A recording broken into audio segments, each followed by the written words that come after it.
Bismillahirrahmanirrahim. Allahumma salli ala Muhammad wa ali Muhammad. Assalamualaikum warahmatullahi wabarakatuh. Pemirsa, indahnya berbagi 14 yang dirahmati Allah. Setiap kali kita akan melakukan sebuah ibadah tertentu, pasti ada muqaddimah atau permulaan yang harus kita lakukan agar ibadah tersebut diterima oleh Allah Subhanahu wa Ta'ala.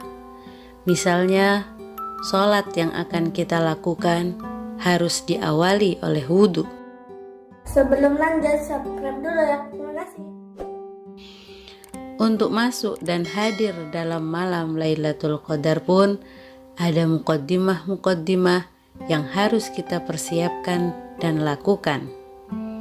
Mengingat Lailatul Qadar adalah malam yang benar-benar dinantikan oleh semua orang muslim, karena malam tersebut adalah malam yang malaikat akan turun ke bumi dan mengabulkan semua doa dan keinginan manusia saat mereka bisa memanfaatkan malam tersebut. Dan ketika kita melewati malam Qadar ini, kita tidak akan menemuinya lagi kecuali di tahun yang akan datang. Itu sebabnya kita harus berupaya untuk bisa masuk dan hadir di malam tersebut untuk menghidupkan dan mengamalkan amalan-amalan yang dianjurkan di malam Qadar.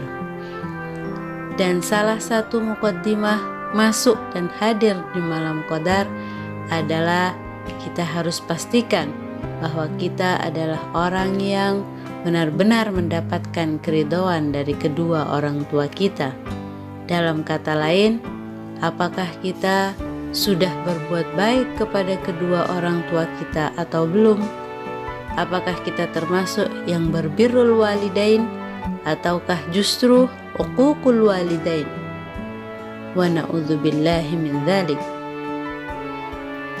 Yang harus menjadi bahan renungan kita, mengapa birrul walidain dijadikan sebagai salah satu persyaratan untuk bisa masuk dan hadapkan dengan masalah-masalah yang sulit dipecahkan, sulit untuk bisa mendapatkan kesuksesan dalam kehidupan dunia, doa-doanya tidak terkabul, maka orang tersebut harus melihat kembali pada hubungannya dengan kedua orang tuanya. Mungkin ada masalah antara dia dengan orang tuanya.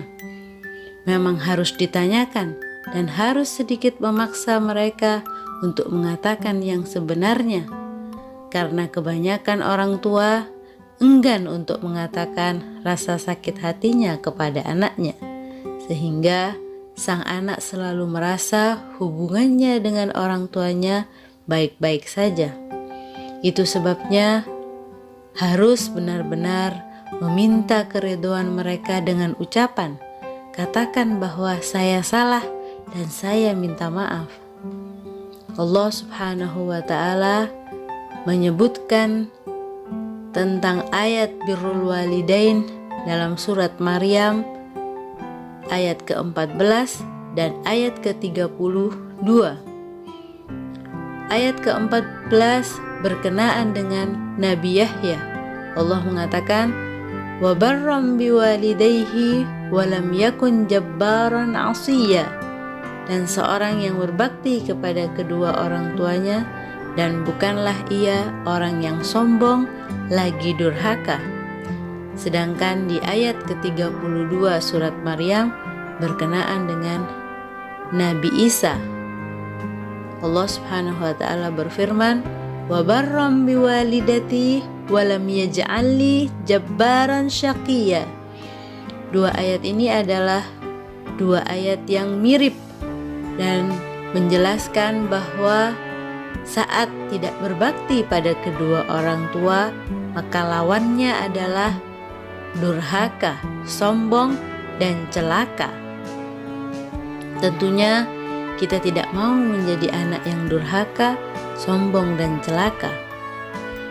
Kita harus menghargai keberadaan mereka, karena orang tua adalah nikmat terbesar yang diberikan oleh Allah Subhanahu wa Ta'ala kepada kita.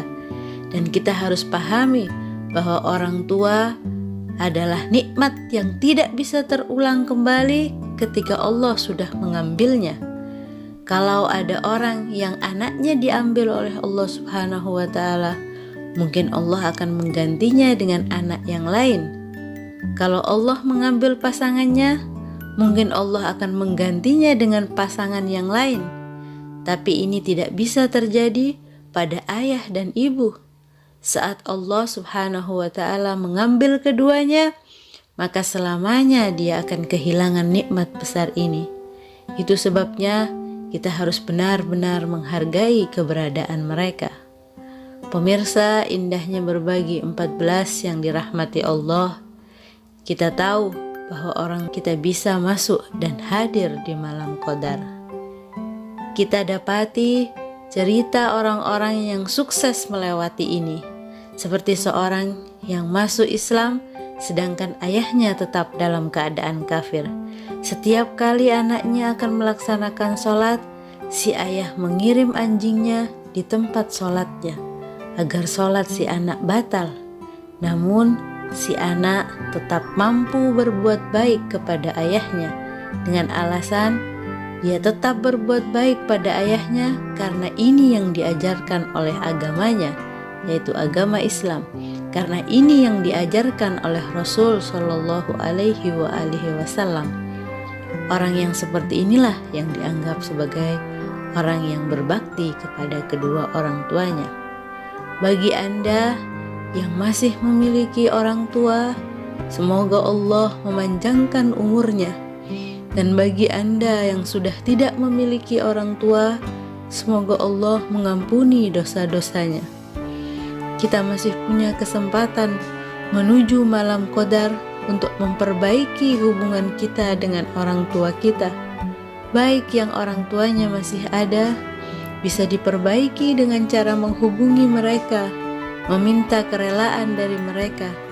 Dan bagi mereka yang orang tuanya sudah tidak ada, bisa dengan mendatangi kuburan mereka, mendoakan mereka, mengirimkan pahala bacaan Al-Quran, dan bersedekah dengan diniatkan pahalanya untuk mereka.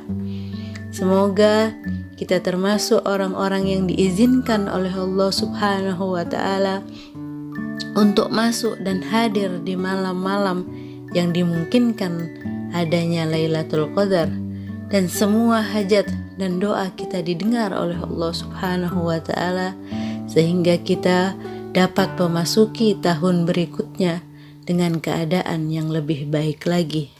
Amin. Wassallallahu ala Muhammad wa alihi tahirin. Wassalamualaikum warahmatullahi wabarakatuh.